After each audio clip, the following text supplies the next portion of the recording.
Com essa estratégia, você garante, em favor do seu cliente executado, a substituição do bem penhorado. Esse é o assunto do nosso áudio de hoje, o áudio de número 66, de um total de 365. Diariamente eu trago aqui neste canal conteúdo jurídico, áudio, lições práticas de como ter sucesso na defesa do executado. Trago também questões relacionadas a vencer o processo de conhecimento. Execução penhora, execução por quantia certa, por título judicial ou extrajudicial. Judicial, cumprimento de sentença; extrajudicial, execução autônoma. O principal ato do processo de execução por quantia certa é, sem dúvida, a penhora, o ato que vai individualizar qual é o bem de propriedade do executado ou do terceiro responsável que vai garantir o pagamento da dívida, já que é o patrimônio do executado, do devedor, que responde pela dívida nos termos do artigo 798 do CPC. Há necessidade, portanto, de se fazer uma busca de patrimônio e, entre o patrimônio pertencente ao executado, individualizar pelo ato da penhora aquele que vai responder pela dívida. Muito bem. A partir do momento em que há, de fato, uma penhora realizada no processo de execução, através de um auto ou termo de penhora, necessariamente o executado tem que ser intimado dessa penhora. E ele é intimado da penhora justamente para poder aí apresentar defesa. O artigo 841 do CPC diz assim: formalizada a penhora por qualquer dos meios legais dela, penhora, será imediatamente intimado o executado. A partir desse momento, o executado ele tem três opções de defesa quanto ao bem penhorado. Ele pode requerer, primeiro, a substituição do bem penhorado. Segundo, ele pode alegar que há um vício, um erro na penhora. E terceiro, ele pode alegar que aquele bem que foi penhorado é impenhorável. Muito bem, vamos falar hoje sobre a defesa substituição do bem penhorado. Aqui, o executado ele vai pedir ao juiz que aquele bem que foi penhorado seja substituído por um outro de sua propriedade. Estamos aqui numa situação em que o devedor tem patrimônio, tanto tem patrimônio que há a possibilidade de substituir o bem penhorado por outro. O fundamento para essa defesa é o artigo 847 do CPC. Lá nesse artigo está dito assim: o executado pode, no prazo de 10 dias contado da intimação da penhora, requerer a substituição do bem penhorado, desde que comprove que essa substituição será menos onerosa para ele, executado, e não terá prejuízo ao exequente. A legitimidade fundamentada no 847 para pedir a substituição do bem penhorado é exclusiva do executado.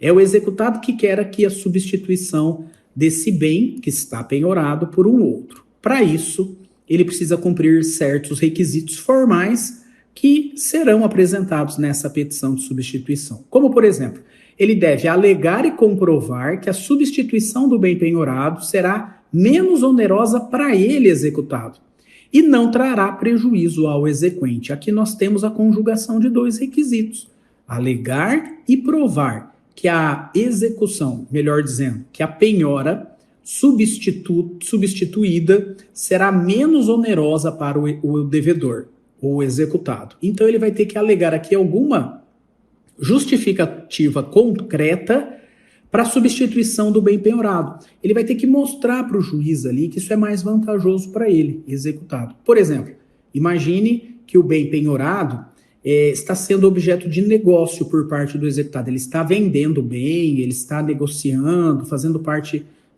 de um outro negócio jurídico, e aí ele quer substituir esse bem por um outro.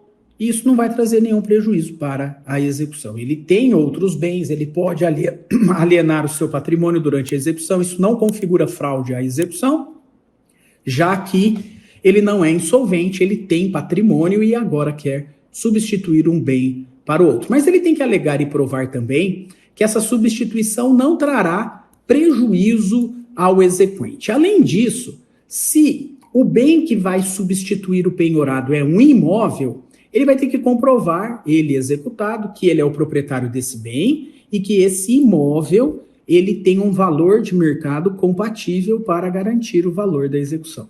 Para substituir um bem penhorado por um imóvel, se esse executado for casado ou viver em união estável, tem que ter também a anuência da cônjuge ou do cônjuge e da companheira ou do companheiro, dependendo do caso concreto. Se for um bem móvel, eu vou substituir a penhora por um bem móvel. O Código de Processo Civil exige que o executado descreva qual é esse bem, como que ele adquiriu o bem, qual é o estado em que esse bem se encontra e aonde o bem está localizado. Tudo isso tem que ficar no pedido de substituição do bem. Ele tem que dar todas essas informações para substituir o bem penhorado por um móvel, como, por exemplo, um automóvel. Se o bem que vai substituir o penhorado, esse bem são semoventes, ele tem que especificar também nesse pedido qual é a espécie de semoventes, o número, a marca e o local onde esses animais se encontram. Se ele for substituir o bem penhorado por um direito de crédito que o executado tem, ele tem que indicar quem é o devedor desse direito de crédito, quando que a dívida é vencida, o valor da dívida, o título que ele tem, tudo isso para que essa substituição seja realizada. Em outros termos, tem que observar aqui todos esses requisitos e mais que isso, tem que ficar bem claro para o juiz que o executado está substituindo um bem pelo outro e que isso não vai trazer prejuízo para a execução. E como que ele prova isso para o juiz? Trazendo um demonstrativo do valor de mercado desse bem que vai substituir o penhorado, justamente para o juiz entender, que aqui esse bem garante a dívida e não vai haver nenhum prejuízo para o executado. Bom, além disso, é possível a substituição do bem penhorado, mesmo quando ela se mostra menos onerosa ao executado e piora de forma mínima a situação do exequente. Se a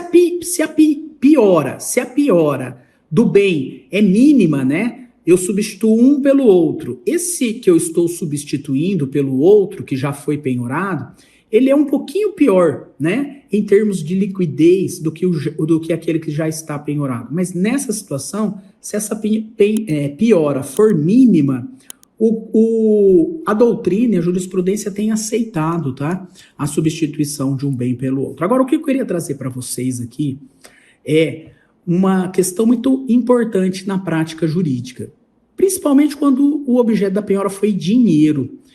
Foi bloqueio cisbajude. É possível, em qualquer situação, pedir a substituição da penhora em dinheiro ou a penhora realizada por fiança bancária ou seguro-garantia.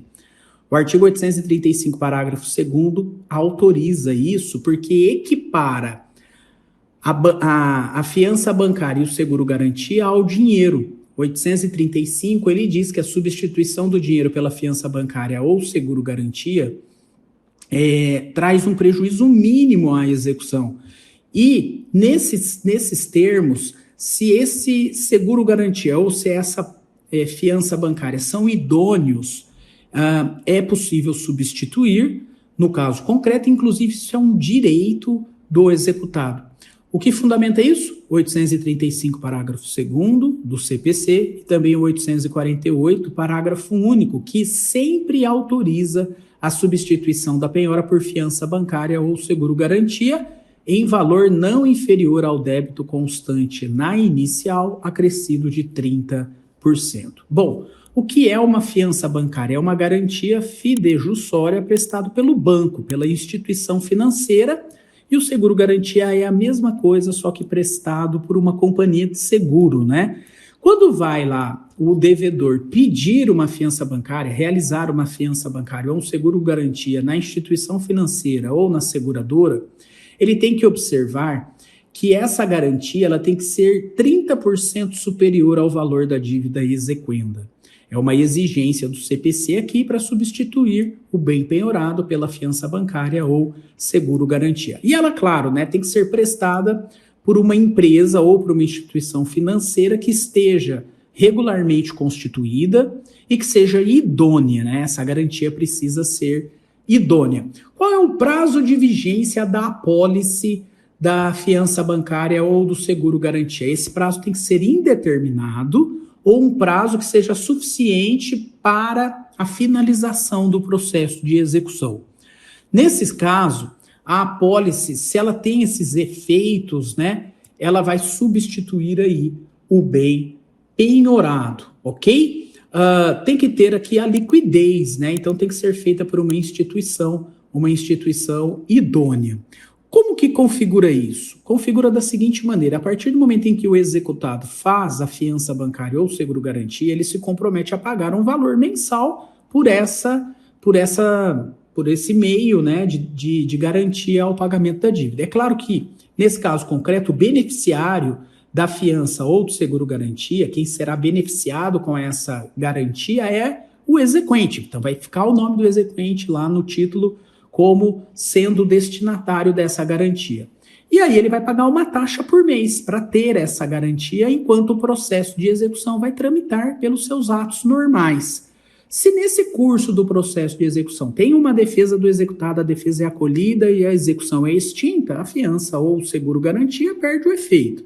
Não teve uma defesa acolhida. Vai chegar um momento nesse processo de execução que agora o exequente tem direito do levantamento do valor. Então ele vai até a instituição financeira, apresenta a garantia que foi outorgada em seu favor, a instituição financeira ou a companhia de seguro efetua o pagamento do valor da dívida e agora existirá um financiamento bancário que terá que ser pago pelo executado diante da instituição que prestou a fiança bancária ou seguro-garantia. Vai ter ali um financiamento daquele valor e o executado terá que pagar o valor desse financiamento por prestações mensais. Ok? É isso. Sempre é possível substituir o bem penhorado ou por fiança bancária ou por seguro-garantia. Use isso na sua prática quando for conveniente para o seu cliente executado. Fiquem com Deus.